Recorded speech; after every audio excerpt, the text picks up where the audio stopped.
नमस्कार, सवाल इंडिया का में आपका स्वागत है। मैं हूं संकेत उपाध्याय। तो जैसे कि आप देख सकते हैं, जो सिक्का घूम रहा है गोल गोल, दरअसल पटना के जो एसएसपी हैं, उन्होंने एक बयान इस तरीके का दे दिया कि अब राजनीति में इन दोनों संस्थाओं की तुलना होने लगी है। पीएफआई एक तरफ और दूसरी तरफ राष्ट्रीय स्वयंसेवक संघ। ये क्या है पूरा मामला, आपको उसके बारे में बताएंगे कि आरएसएस और पीएफआई की तुलना पर बिहार में ये सियासी राग क्यों छिड़ा हुआ है, इसके ऊपर आपको और डिटेल में बताएंगे। आइए जानते हैं हुआ क्या। दरअसल पॉपुलर फ्रंट ऑफ इंडिया के टेरर मॉड्यूल का भंडाफोड़ हुआ। पटना के एसएसपी ने पीएफआई और आरएसएस की तुलना कर दी जब वो ये इसके बारे में बता रहे थे कि एक मॉड्यूल है, एक चिट्ठी मिली है जिसमें 2047 तक किस तरीके से आतंक फैलाया जाए उसके बारे में जिक्र है। बीजेपी के जो नेता हैं उन्होंने वो एसएसपी के बयान पर भड़क गए। आरएसएस से पीएफआई की तुलना संभव ही नहीं है, ऐसा बीजेपी का कहना है। और एसएसपी निलंबित हों, ये सम्राट चौधरी जो कि एक मंत्री हैं, उनका कहना है। एसएसपी के बचाव में जीतन राम मांझी की पार्टी आ गई और भी बहुत सारी पार्टी आ गई। उन्होंने कहा अगर इस्लामिक स्टेट की बात अपराध है तो हिंदू राष्ट्र की वकालत ठीक कैसे। अब आइए आपको यह बता देते हैं कि पीएफआई पर एसएसपी ने दरअसल कहा क्या जिसको लेकर के इतना बवाल चल रहा है। उनका यह कहना था कि जिस तरह आरएसएस की शाखाओं में प्रशिक्षण होता है उसी तरह शारीरिक प्रशिक्षण दे रहे थे, ब्रेन वॉश करने का काम कर रही थी पीएफआई। तो ये उन्होंने बोला और इसी चीज पर, इस एक पॉइंट पर अब राजनीतिक बवाल छिड़ा हुआ है बिहार में कि ये तुलना कैसे कर दी। तो बड़ा सवाल हम यही पूछ रहे हैं कि ये तुलना सही है या गलत, और इस तुलना पर क्या एसएसपी एक एस्पेक्ट या एक चीज के प्रति इशारा करते हुए कि जिस तरीके से कैंप लगते हैं उस तरीके से कैंप लगा रहे थे, सिर्फ वो तुलना कर रहे थे और उन्होंने आरएसएस को आतंकवादी संगठन नहीं बोला। क्या है असलियत और कितनी है सियासत, आइए इस पर अपनी बहस शुरू करते हैं। मैं स्वागत करना चाहता हूं हमारे मेहमानों का। मृत्युंजय तिवारी प्रवक्ता हैं आरजेडी के, आलोक वत्स बीजेपी समर्थक, अभिषेक झा प्रवक्ता जेडीयू के, देशरतन निगम राजनीतिक विश्लेषक और आनंद माधव प्रवक्ता कांग्रेस पार्टी। आलोक जी, मैं सबसे पहले आपसे शुरू करना चाहता हूं और आपसे ये जानना चाहता हूं कि क्यों भारतीय जनता पार्टी को लगता है कि एसएसपी के बयान गलत हैं।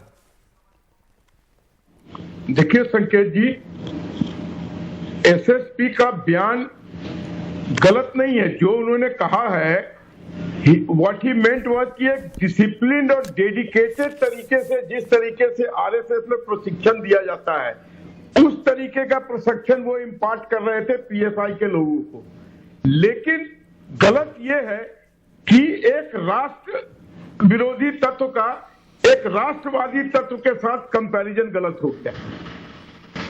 उनका संदर्भ जो था, वत्स साहब, अगर आप संदर्भ समझ रहे हैं तो फिर बवाल कैसा? संदर्भ तो आपने खुद ही समझा दिया। क्योंकि उनको इनके साथ कंपेयर नहीं करना चाहिए था, बिकॉज ये दोनों दो धुरी के ताकते हैं। एक राष्ट्र को समर्पित है, एक राष्ट्रद्रोही है। इसके लिए अगर लोगों को आहत हुआ है तो पटना के एसएसपी को माफी मांगनी चाहिए कि हाजी मेरे से ये गलत कोट हो गया, इस तरीके का कंपैरिजन नहीं होना चाहिए। जी, देशरतन निगम जी, आप किस तरीके से देखते हैं इस बयान को? संकेत जी, एक अपराध हुआ, संगीन अपराध हुआ और पीएफआई के लोग पकड़े गए। उनका एक विजन डॉक्यूमेंट 2047 सामने आया। उस संदर्भ में आपको देखना चाहिए, उसमें जो जो चीजें ऐसी खतरनाक लिखी हुई है, भारत के विरुद्ध युद्ध करने की बात है और वेपन्स ट्रेनिंग देने की, स्वॉर्ड्स जिसको तलवार और चाकू की ट्रेनिंग, भारत पे कब्जा कर लेना है, युद्ध कर देना है भारत के खिलाफ, ये सारी चीजें उसमें लिखी हुई है। और आरएसएस का इससे कहीं कोई नाम नहीं है। एक अपराध हुआ, उसको अपराध की श्रेणी में रख के उसकी तथ्यों की जांच होनी चाहिए और पुलिस अपनी कार्रवाई करेगी। वहां आरएसएस का नाम डाल के राजनीतिकरण करने की कोशिश की गई है।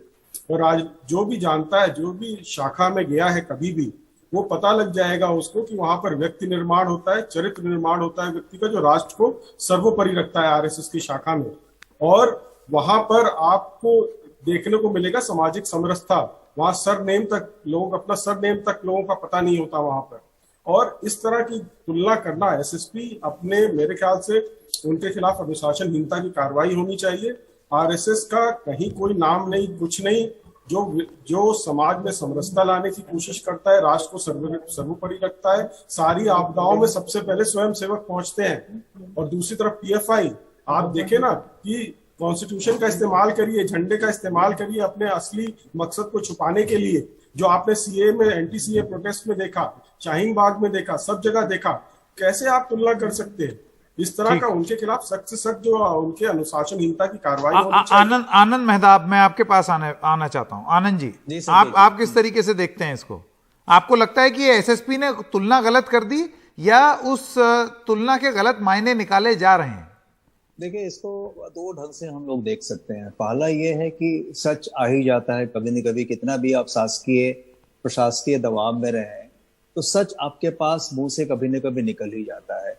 और ये सच्चाई है कि जिस तरह से समाज में जहर बोने का काम कर रही है आरएसएस, तो इसमें अगर उन्होंने तुलना कर दी तो कोई अपराध नहीं किया, जो मेरा मानना है। और जो वहाँ जो ट्रेनिंग होती है, इन्होंने कहा वहीं से ट्रेनिंग, यहाँ भी वही ट्रेनिंग होती है।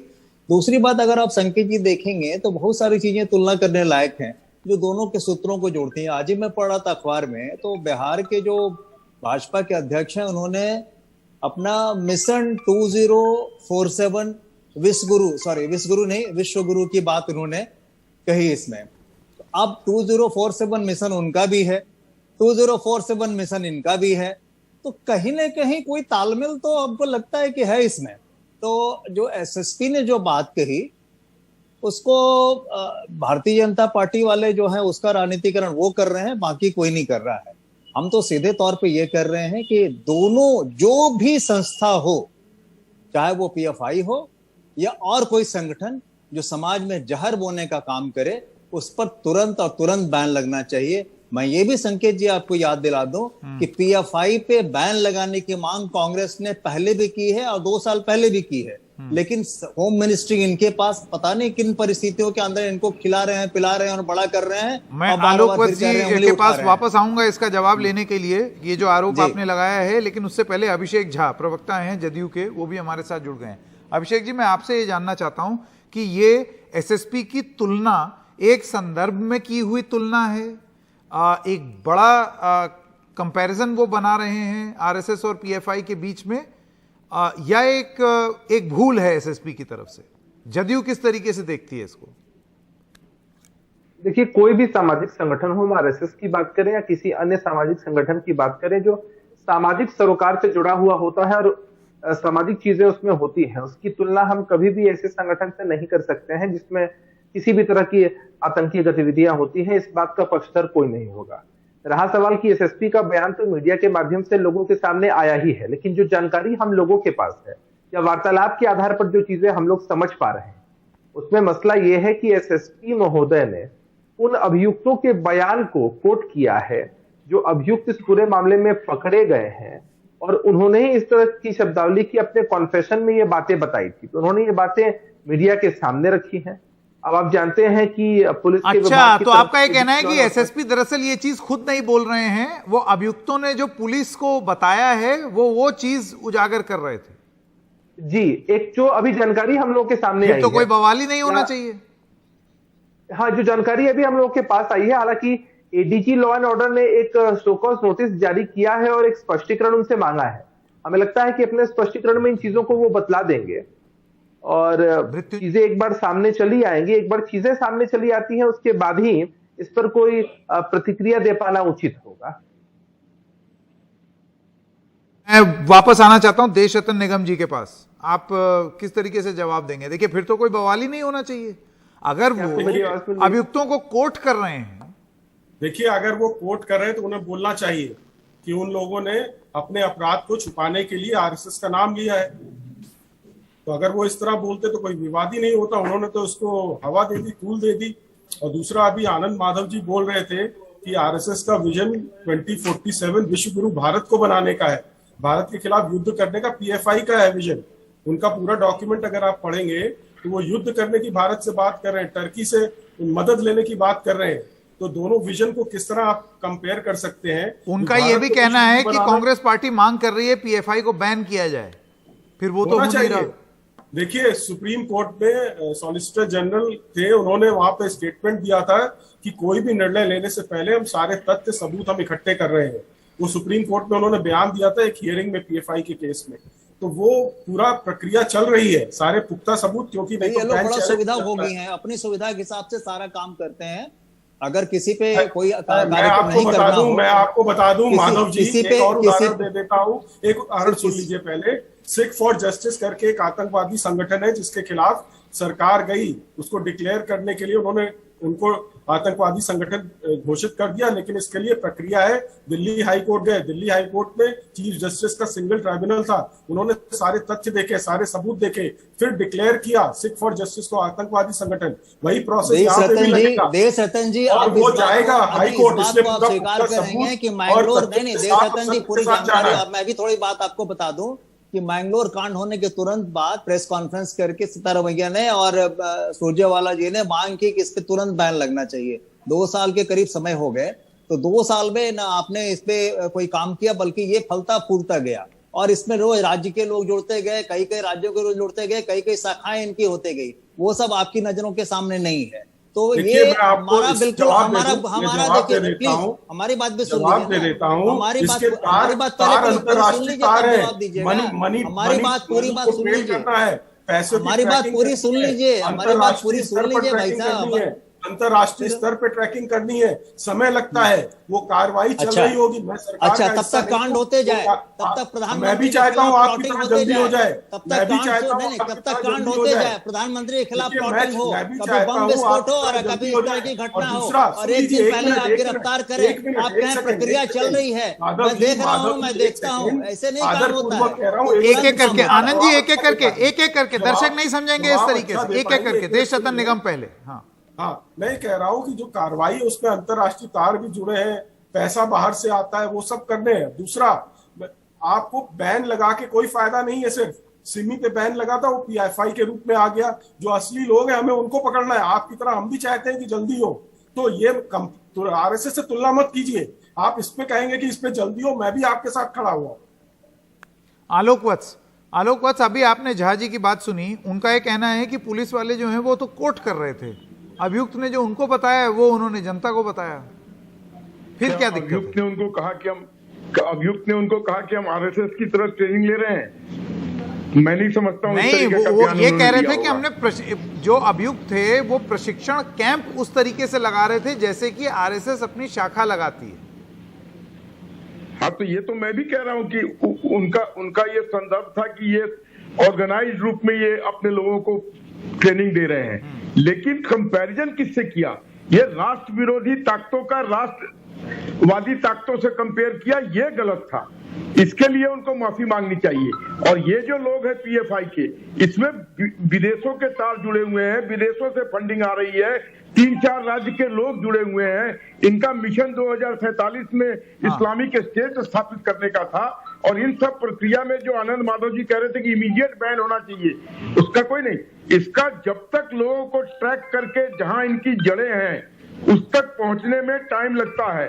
लेकिन जब इनको बंद किया जाएगा तो इनको पूरी तरीके से बर्बाद करके ही बंद किया जाएगा। आनंद जी, अब आपका जवाब, आप कुछ देखिए, ऐसा है कि किसी भी राज्य का विकास, किसी भी देश का विकास तब तक संभव नहीं है जब तक वहां पे शांति व्यवस्था कायम नहीं हो। लेकिन सच्चाई क्या है, ये सबके सामने में है। ये जो सूडो नेशनलिज्म की बात करते हैं, जो खोखला जो है, ये राष्ट्रभक्ति की बात करते हैं और राष्ट्र धर्म की बात करते हैं, राष्ट्रहिता की बात करते हैं। इसके कारण पूरा देश खोखला हो जा रहा है। इनके पास होम मिनिस्ट्री है, इनके पास पूरी सरकार है, 8 साल के करीब अब इनके सरकार को होने चला है, और अभी तक ये छानबीन कर रहे हैं, अभी तक ये लोगों को देख रहे हैं, दिखा रहे हैं। दूसरी बात, मैंने जो कहा था संकेत जी, आप इस पर एक बात गौर कीजिएगा, मैंने क्या कहा था।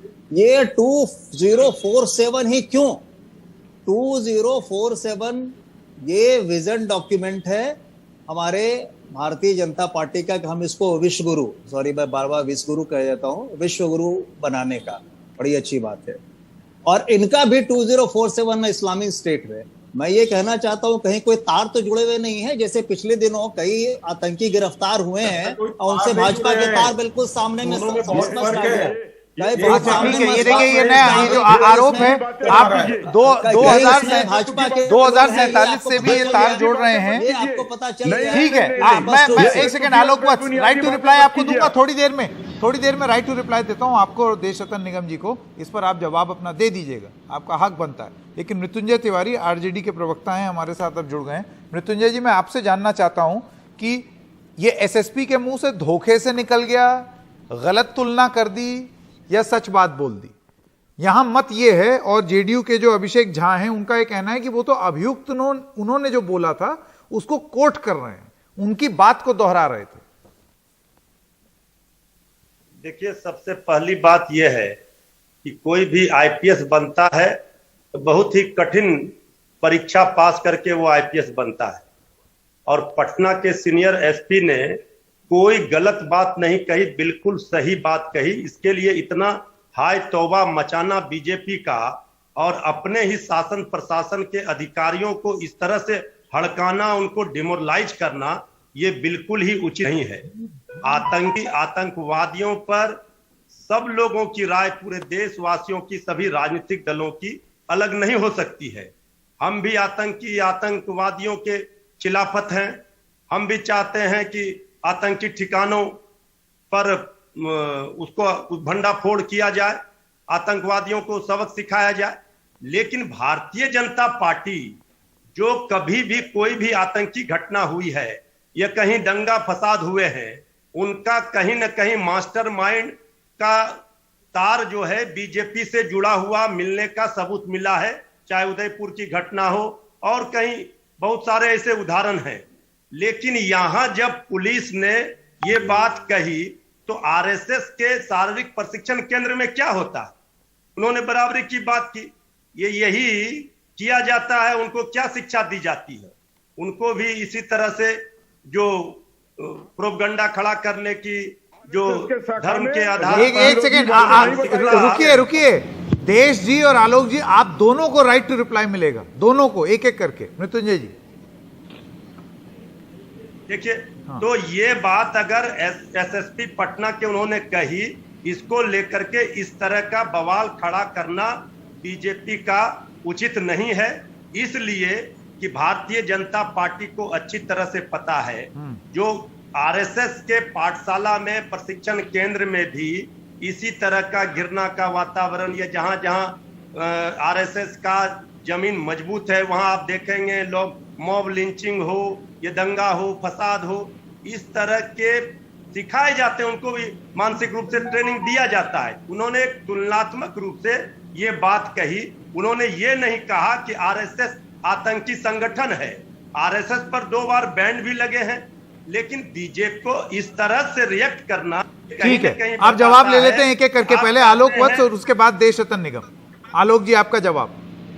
मैं मृत्युंजय जी से यही पूछना चाहता हूं कि आरजेडी का 15 साल का कुशासन ये भूल गए हैं, जंगल राज भूल गए हैं।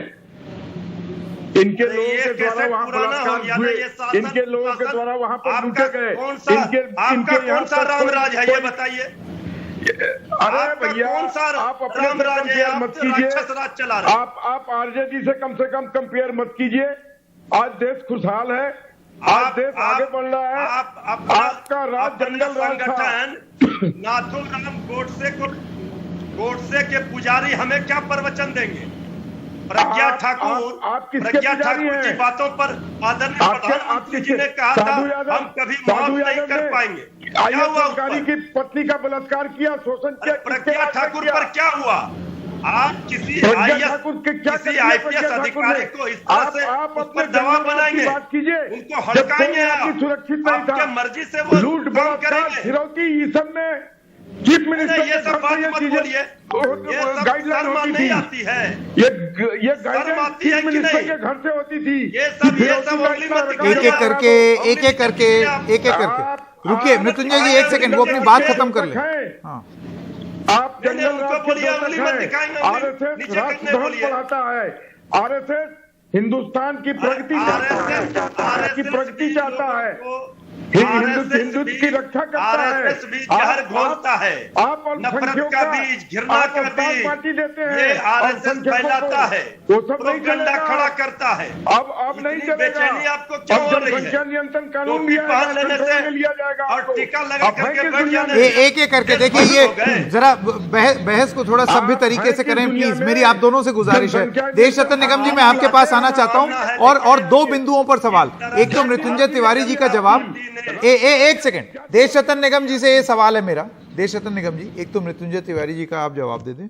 दूसरी चीज, अब से थोड़ी देर पहले आनंद जी का ये तुलना, उन्होंने ये बोला कि 2047 का विश्व गुरु का डॉक्यूमेंट और पीएफआई का 2047 का डॉक्यूमेंट, ये इत्तेफाक है या कोई रणनीति का हिस्सा? और उनका आरोप यह है कि हमने कई बार ऐसा देखा है कि आतंकवादियों का या जो क्रिमिनल्स हैं उनका भारतीय जनता पार्टी से तार उजागर हुआ है। मैं आपका इस पर भी जवाब चाहूंगा। हाँ, मैं जरा बता दूं पहले, भारत के 100 साल हो रहे हैं, वो इत्तेफाक नहीं है स्वतंत्रता के। तो विजन डॉक्यूमेंट जो भाजपा का या संघ का है कि विश्व गुरु बनाना, उसमें भारत शक्तिशाली बने, आत्मनिर्भर बने, ये वहां पर उनका अपना ध्येय है, उद्देश्य है। दूसरी तरफ आप उनका विजन डॉक्यूमेंट पढ़ लीजिए। गला काटने का, तलवार से और छुरी से गला काटने की ट्रेनिंग दे रहे हैं। अलग प्लॉट खरीदिए जहां पे हम ढेर सारे हथियार जमा करें और विस्फोटक पदार्थ जमा करें। ये आपको फर्क नहीं दिख रहा है? कैसे कंपैरिजन कर सकते हैं, तुलना कर सकते हैं? रही शिविर की बात, शिविर दोनों लगाते हैं। एक जगह गला काटने की ट्रेनिंग दी जा रही है, एक जगह भारत को विश्व गुरु बनाने की ट्रेनिंग दी जा रही है। आप लोग, मेरे समझ में नहीं आता किस बात की आप तुलना कर रहे हैं वहां पर।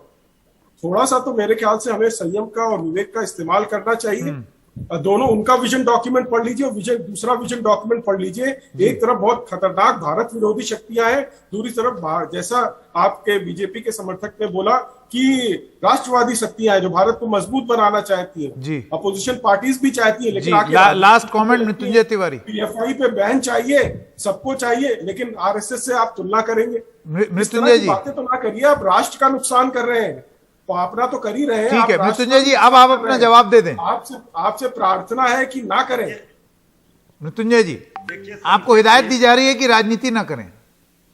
देखिए संकेत जी, एक गांव में कहावत है कि जिस सूप में अपने इतना छेद है वो चलनी को कहती है कि उसमें छेद है।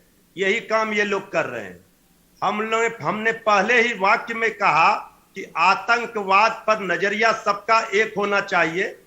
कोई भी भारत के नागरिक, ये किसी भी दृष्टिकोण से, कोई धर्म का हो, जो देशभक्त होगा, वो आतंकवाद का समर्थन नहीं कर रहा है। ठीक, लेकिन सवाल सबसे बड़ा खड़ा ये होता है कि भारतीय जनता पार्टी का, आरएसएस का जो दोहरा चरित्र है, धर्म विशेष को टारगेट करके आप उसे सीधे आतंकी और आतंकवादी घोषित कर रहे हैं। ठीक है, चलिए वक्त खत्म हो गया है इस चर्चा में। मेरे पास मृत्युंजय तिवारी, आलोक वत्स, अभिषेक झा, देश रत्न निगम और आनंद जी, आप सब लोगों का बहुत बहुत धन्यवाद। एक छोटे से ब्रेक के लिए रुक रहे हैं। ब्रेक के बाद आपको एक बड़ी रोचक कहानी बताएंगे, चंदौली उत्तर प्रदेश की कहानी, जहां पर आपको गुरु के लिए सम्मान, जो शिष्य हैं उनका, उसकी एक अजीब सी एक तस्वीर, एक बहुत ही अनोखी तस्वीर, अजीब नहीं अनोखी तस्वीर आपको दिखाएंगे एक छोटे से ब्रेक के बाद।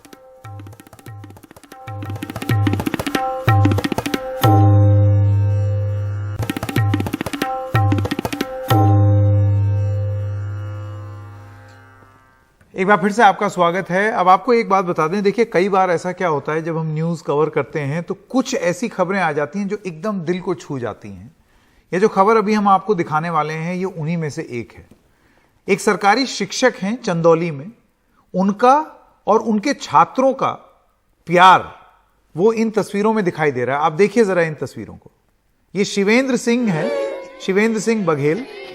ये करीब 3-4 साल से एक स्कूल में पढ़ा रहे थे चंदौली में, कॉम्पोजिट स्कूल। उसके बाद इनका ट्रांसफर लेटर आ गया। जब ट्रांसफर लेटर आया तो अमूमन आदमी क्या सोचता है कि टीचर बोलेगा कि ठीक है भाई चलो चलते हैं, कहीं और जाकर के पढ़ाएंगे। लेकिन अपनी सैलरी से ज्यादा बड़ी कमाई एक टीचर के लिए ये हो सकती है जो आप तस्वीरों में देख रहे हैं। जब विदाई के समय, जब फेयरवेल हो रहा था, तो पूरी की पूरी क्लास और बच्चियां, छात्राएं गले लग लग के रो रही हैं। फूट फूट कर रो रही हैं। क्या जज्बात होंगे आप सोचिए। और एक गुरु को इससे ज्यादा इज्जत क्या चीज मिल सकती है।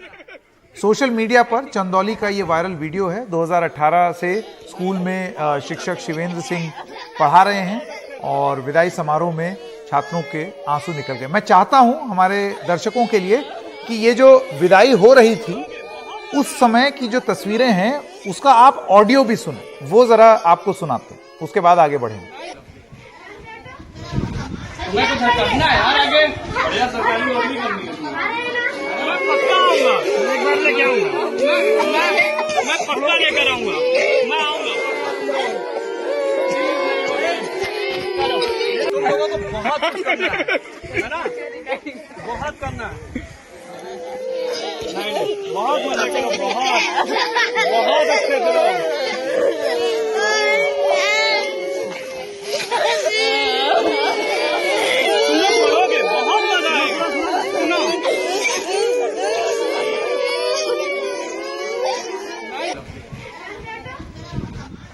करना है यार, आगे बढ़िया सरकारी नौकरी करनी है। मैं पक्का आऊंगा, एक बार लेके आऊंगा, मैं पक्का लेकर आऊंगा, मैं आऊंगा। तुम लोगों को बहुत कुछ करना है ना, बहुत करना है। नहीं, बहुत मजा करो, बहुत अच्छे करो।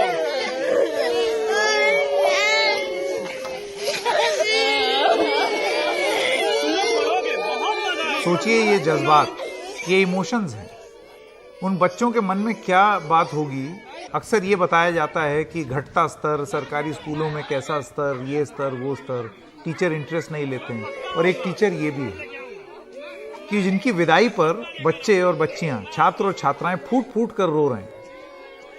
ऐसे शिक्षकों को, इस देश के ऐसे शिक्षकों को सलाम। मैं इस वक्त स्वागत करना चाहता हूं, एक तो हमारे संवाददाता अजय सिंह हमारे साथ, जिन्होंने ये खबर साझा की, वो हमारे साथ जुड़ गए हैं। अजय, कैसे बयान करें आप? और हम दोपहर में बात कर रहे थे, ये एक ऐसा सम्मान है एक शिक्षक के लिए जो कि बहुत आसानी से दिखता नहीं है। और अभी गुरु पूर्णिमा मनाई गई है। गुरु के लिए इससे ज्यादा बड़ा पद और सम्मान और पदोन्नति और सैलरी क्या हो सकता है? इससे ज्यादा आप क्या कमा लेंगे? बिल्कुल संकेत, आप जो बात कह रहे हैं वो एकदम बहुत दिल को छू लेने वाली बात है, अंदर गहराई तक ये उतर जाने वाली बात है। और सबसे बड़ी बात अगर हम आपको बताएं तो मैं आपको उस इलाके का भौगोलिक इलाका आपको बताता हूं कि वो जो चंदौली का जो इलाका है, जो नौगढ़ जाने का जो रास्ता है, उस रास्ते पर जहां पर ये रतिगढ़ जो स्कूल पड़ता है, जो इलाका बता दें तो ये कभी नक्सल इलाका था, नक्सल बेल्ट था। चंदौली धान का कटोरा कहा जाता है और ज्यादातर लोग अपने बच्चों को खेतों में काम करने के लिए लगाते हैं या कुछ और श्रम में लग जाते हैं बच्चे। ऐसे जगह पर तकरीबन हमने जब पता किया था तो 207 बच्चे वहां इनरोल्ड हैं उस प्राथमिक विद्यालय में और तकरीबन 170 से 190 बच्चों की वहां पर उपस्थिति है, जो बताती है कि वहां टीचर कैसे होंगे। दूसरी बड़ी बात यह है संकेत कि इतने इंटीरियर के इलाकों में जाकर के कोई टीचर बहुत पढ़ाता नहीं है, बहुत रहता नहीं है, जिस तरीके की एक बात आती है। लेकिन इतने इंटीरियर जगह पर जो शिवेंद्र हैं वो उन्नाव के रहने वाले हैं, उनका जो है वो चंदौली में पोस्टिंग होती है। चंदौली में आकर के वो उस इंटीरियर में रहते हैं और 4 साल उन्होंने किस तरीके से उस इलाके को ही नहीं बल्कि उन बच्चों के साथ कैसा जिया होगा, किस शिद्दत के साथ रहे होंगे कि उन छोटे छोटे बाल मनों के मन में अपनी जो जगह उन्होंने बनाई है, जिस तरीके से जो चीजें बनाई है, वो उनके आंसुओं से निकल करके बच्चों से बयां हो रही थी कि शिवेंद्र ने आखिर किस तरीके की शिक्षा दी है, किस तरीके की चीजें की हैं। और सिर्फ किताबी पढ़ाई नहीं पढ़ाई, शिवेंद्र ने जो है उनको एक जीवन जीने की कला भी सिखा रहे थे कि कैसे उस इंटीरियर इलाके में, उस जगह अभावों के बीच में जैसे लोग रह रहे हैं तो वहां पर कैसे बच्चे जिए और आगे बढ़े। शिक्षक और गुरु, शिक्षक और गुरु का शायद फर्क यही होता है अजय सिंह, और आज वो तस्वीरों में कुछ इसी तरीके से दिखाई दे रहा है। हमारे साथ बने रहिए क्योंकि ये हमारा सौभाग्य है कि अब शिवेंद्र सिंह हमारे साथ जुड़ गए हैं। शिवेंद्र जी, आपका एनडीटीवी में बहुत बहुत स्वागत। मैं सबसे पहले आपसे ये सवाल पूछना चाहता हूं कि बहुत इमोशनल नहीं हो गए होंगे आप? मतलब आपको लगता है, मैं आपसे पूछना चाहता हूं, आपको नहीं लगता कि ये एक बहुत बड़ी कमाई कमा गए आप? सर, इतना रॉ इमोशन बच्चों का। जब भी आप वीडियो दिखा रहे थे तो मैं इस समय ज्यादा इमोशनल हुआ पहले की अपेक्षा, क्योंकि मुझे लग रहा था, मैंने पहले ही बार में अपने आप को रोका, क्योंकि मुझे लग रहा था जब मैं रो पड़ूंगा तब तो फिर हाल बहुत खराब हो जाएगा और इनको चुप कराने वाला कोई नहीं होगा। तो वो तो रो ही रहे थे, उसके पीछे गांव के कई सारे लोग थे, वो भी रो रहे थे। उन बच्चों को जब वो मेरे साथ लिपटे हुए थे, जब मेरे साथ चिपके हुए थे, तो आप यकीन मानिए कि मेरा हृदय रो रहा था, बस आंसू आंखों में नहीं थे। और मैंने पूरी कोशिश की इन 4 सालों में कि मैं उनको सिखा पाऊं, क्योंकि जिस जगह पर था बहुत पिछड़ापन था। पिछड़ापन ऐसा कि एक तरफ नहर है, दूसरी तरफ पहाड़ियां हैं, बीच में टूटी सड़कें हैं, कुछ सिखा पाऊं। और उस शायद मुझे लगता है कि इस 4 साल की कमाई को उन्होंने ब्याज से, जिसे कहते हैं सूद सहित, मुझे जब लौटाया है, तो मैं अपना अब आंगन भर रहा हूँ और वो भी नहीं भर पा रहा है। शिवेंद्र जी, जरा अगर आप हमें कुछ बता पाएं, 2018 में आप कह रहे हैं आपने वहां पर शुरू किया काम करना, 2000 आप जब वहां गए तो आपने किस किस्म की स्थिति देखी? आपको क्यों लगता है कि बच्चे क्यों रोए होंगे आपकी विदाई पर? आपका आकलन क्या है? मैं जब गया था तो बच्चे स्कूल नहीं आते थे, नामांकन था लेकिन स्कूल नहीं आ रहे थे। तो मुझे लगा कि नहीं, अब इन बच्चों को स्कूल लाना चाहिए, क्योंकि मैंने इससे पहले स्थिति देखी हुई थी। सरकारी स्कूलों की स्थिति कभी भी बहुत अच्छी नहीं दिखाई गई है, मैंने बहुत पास से इन चीजों को देखा है। तो मुझे लगा कि अगर मैं एक सरकारी टीचर हूं तो मुझे गर्व होना चाहिए अपने सरकारी टीचर होने पर। और इस स्थिति को आगे बढ़ाने के लिए मैंने सोचा कि मैं ऐसा कुछ करता हूं जो सब कोई ना कर पाए। मैंने कोशिश की और मैंने अपनी टीम के साथ इस बात को डिस्कस किया कि चलिए हम लोग कुछ नया करते हैं, हम अपना कुछ ऐसा करते हैं जिससे लगे कि हम यहाँ इस स्कूल में आए हैं और कुछ करके जाएंगे। तो सुबह उठते थे हम लोग, जाते थे, जब स्कूल पहुंचते थे तो बच्चों को उनके घर से लेकर आते थे, क्योंकि बहुत सारे ऐसे बच्चे होते थे जो खेलने में मस्त रहते थे। आप वहीं रहते थे? तो इसी गांव में? नहीं, मैं बनारस में रहता था। 2 घंटे का सफर करता था और 50 किलोमीटर का ही लगभग सफर होता था। नहीं, क्या रोज? रोज? हाँ, रोज एक तरफ 50 किलोमीटर, मतलब 100 किलोमीटर रोज? जी, 100 किलोमीटर रोज। अच्छा। तो इस सफर को मैं 2 घंटे में पूरा करता था। जब पहुंचता था उसके बाद उन बच्चों के घर जाता था, उनको लेकर आता था। तो कई टाइम ऐसा होता था जब बच्चे सोया करते थे या खेला करते थे खेतों में, तो उनको उठा ले आते थे अपने साथ और कभी कभी ब्रश कराते थे। कभी मौका मिला, अगर ब्रश किया है तो, नहाया नहीं है तो नहला देते थे। उसके बाद उनको वहीं पर तैयार करते थे और तैयार करने के बाद प्रेयर टाइम में खड़ा कर देते थे कि चलिए अब प्रेयर का टाइम हो गया। हमारी प्रेयर कभी भी आधे घंटे पौन घंटे में नहीं खत्म हुई, हमारी प्रेयर खत्म होती थी 2 घंटा, 2.25 घंटा, 2.5 घंटा, क्योंकि हमें लगता था प्रेयर में वो आप चीजें सिखा सकते हैं जब एक साथ सारे बच्चे खड़े होते हैं। तो जिसे कहते हैं बेसिक अनुभव देना, क्योंकि क्लासेस होंगी, बुक्स होंगी, कॉपी होंगी, आपको वो पढ़ाना रहेगा, लेकिन आप बेसिक अनुभव क्या देते हैं। तो इस दौरान जो 2 घंटे की क्लासेस करते थे हम लोग प्रेयर के टाइम पे, सारे टीचर मिलते, तो उस समय हम लोग अक्षर ज्ञान हो, शब्द का ज्ञान हो, पहाड़े हो, गिनती हो, सामान्य ज्ञान हो, तो ये सारी चीजें हमने सिखाने की कोशिश की और हमें लगता है कि हम सफल रहे और जिसका परिणाम बच्चों ने मुझे दिया। कौन से सब्जेक्ट शिवेंद्र जी आप पढ़ाते थे?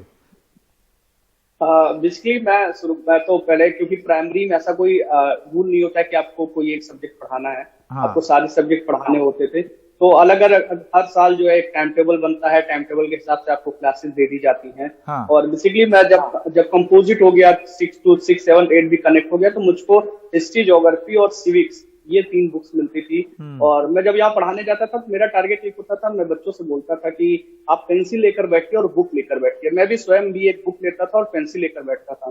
और मेरा टारगेट है कि मैं शुरू से पढ़ता था, मुझे लगता था आप जब स्वयं की चीजें खींचते हैं, आप स्वयं की चीजें लिखते हैं तो आपको जल्दी याद होती हैं।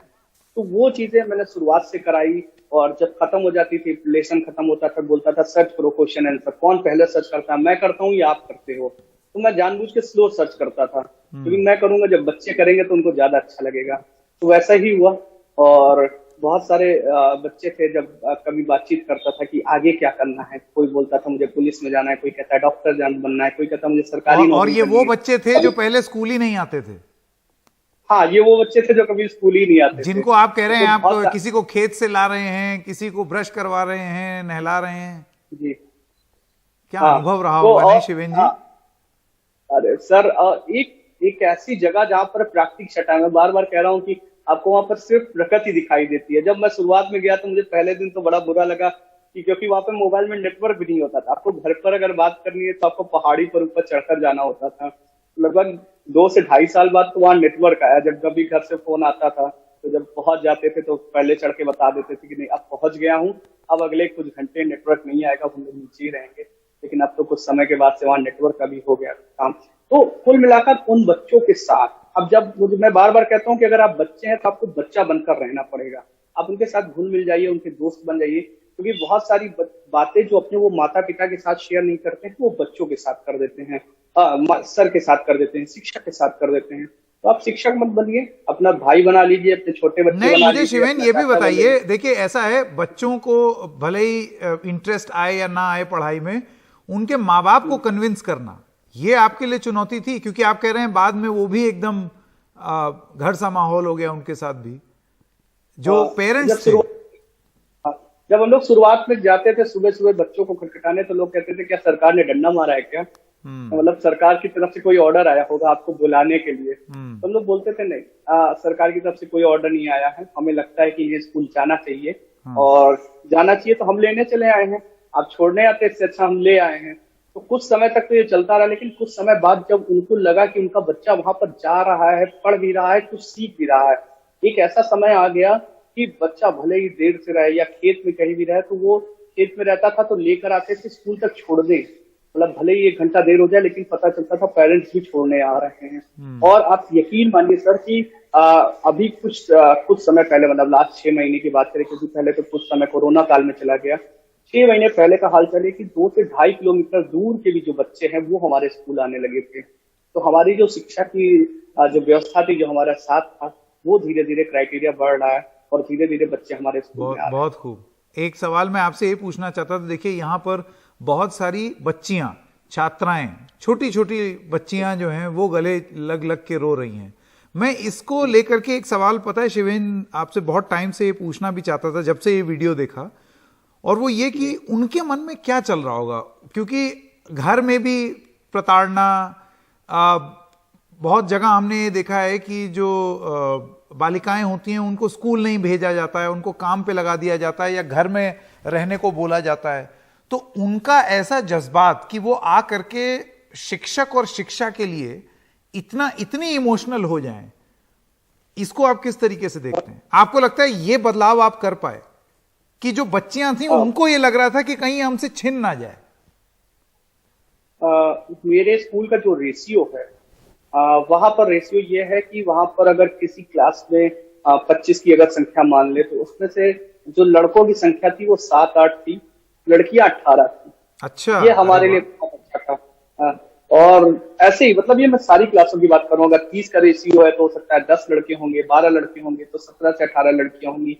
तो हमारे यहाँ लड़कियों का रेशियो हर समय ज्यादा है।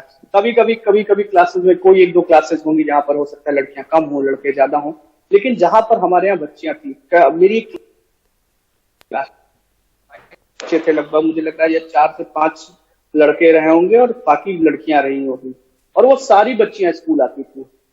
आप यकीन मानेंगे कि सारी की सारी बच्चियां, और एक भी छुट्टी नहीं मारी होगी। हमने कभी सीएल मार लिया होगा, हमने कभी छुट्टी कर ली होगी, लेकिन उन्होंने कभी नहीं की है। और वो आकर और आप सोचिए कि कोशिश ये करती थी कि वो हमसे पहले पहुंचे, और शाम को जब जाना होता था तो उनको पता होता कि अब सर जाएंगे तो मेरा बैग कोई ले लेता था, कोई हेलमेट ले लेता था, कोई बोतल ले लेता था। अब सर जाएंगे तो गांव के दूसरे छोर पर खड़े होते थे वो बच्चे और इंतजार करते थे कि अब सर इधर से जाएंगे तब इनको हेलमेट और बैग पकड़ाएंगे और उस समय बताएंगे सर अब हमें कल क्या सीखना है। ये सब याद आएगा आपको? क्यों? बहुत याद आएगा सर।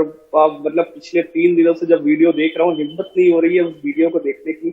और पिछले 3 दिनों से मेरे साथ एक सर जाते हैं, विनय त्रिपाठी सर, वो जब जाते हैं तो वहां से बच्चे कहते हैं सर एक बार वीडियो कॉल करके दिखाइए ना सर क्या कर रहे हैं। तो मतलब पिछले 3 दिनों से वीडियो कॉल आती है और बच्चे पूछते हैं कि सर कैसे हैं। आज भी सर बता रहे थे कि एक बच्चा उनके साथ बाहर गया हुआ था और वो अचानक से उसने वीडियो देखा और वो रोने लगा। सर ने समझाया कि नहीं ऐसी कोई दिक्कत नहीं है, सर आते रहेंगे, और मैंने भी वादा किया है कि मैं उनके साथ रहूंगा। हाँ, 2 चीजें मैं शिवेन जी आपसे पूछना चाहता हूँ। एक तो अब आपने एक इतनी तगड़ी लेगेसी छोड़ दी है कि अब चंदौली में जो भी वहाँ टीचर जाएगा उसको आपका स्टैंडर्ड मेंटेन करना पड़ेगा। बच्चों में इस तरीके की एक हमदर्दी बनानी होगी। मैं उम्मीद करता हूँ कि वो बनेगी। मैं आपसे जानना चाहता हूं इसको आप कितना बड़ा बोझ देखते हैं, अपने उम्मीदों का बोझ, बच्चों की उम्मीदों का बोझ एक शिक्षक के ऊपर। अब आपका जो अगला असाइनमेंट होगा उसमें आपको क्या लगता है कि वहां आप ये लेकर के जाएंगे ये बोझ? डेफिनेटली अब मेरे ऊपर बोझ बहुत ज्यादा हो गया है।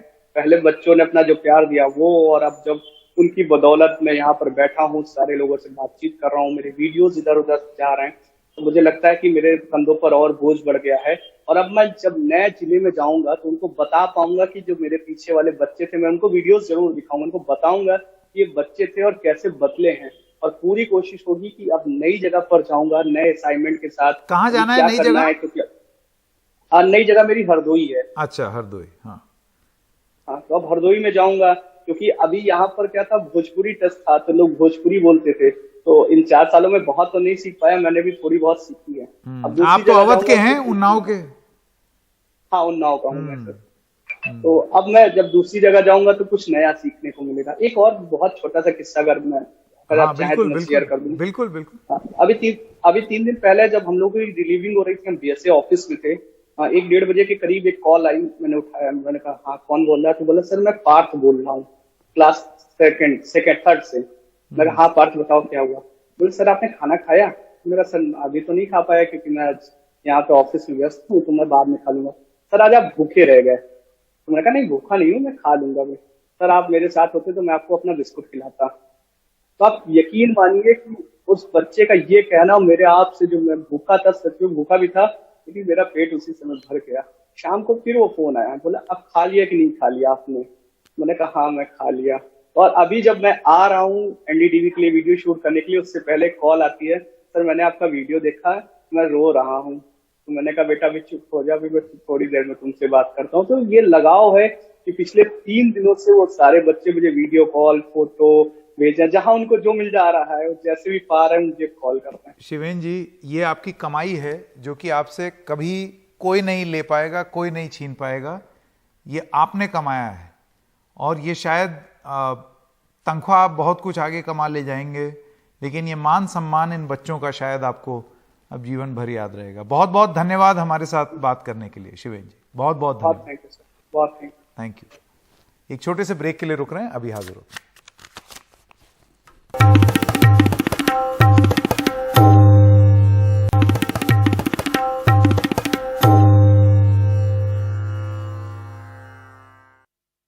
महाराष्ट्र के उप मुख्यमंत्री देवेंद्र फडणवीस ने आज राज ठाकरे से मुलाकात की। फडणवीस जब उनके घर पहुंचे, राज ठाकरे की पत्नी ने उनकी आरती उतारी।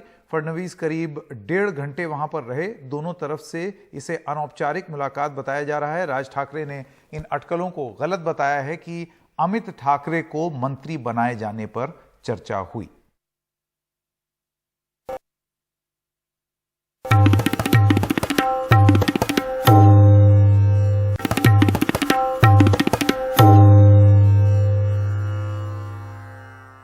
विपक्षी सांसदों ने संसद परिसर में धरना प्रदर्शन, अनशन या पूजा पाठ पर रोक लगाने के फैसले का तीखा विरोध किया है। दरअसल कल जारी संसदीय बुलेटिन में कहा गया है कि सांसद संसद भवन परिसर को किसी धरने, प्रदर्शन, अनशन या पूजा पाठ के लिए प्रयोग में नहीं ला सकते। विपक्ष के आरोपों पर लोकसभा स्पीकर ने कहा कि बिना तथ्य के आरोप प्रत्यारोप न लगाए जाए। अभी लोकसभा में कोई सर्कुलर जारी नहीं किया गया, लेकिन ये एक प्रक्रिया है और ये प्रक्रिया लंबे समय तक चल रही है। और आप सबको जानकारी है कि 2009 से ये प्रक्रिया चल रही है। उसके पहले भी ये प्रक्रिया चल रही थी, उसके सबके सर्कुलर जारी कर दिए। मेरा सभी राजनीतिक दलों से पुनः आग्रह है कि लोकसभा में या राज्य की विधानसभाओं में बिना तथ्यों के किसी भी तरह की राजनीतिक आरोप प्रत्यारोप से हमें बचना चाहिए।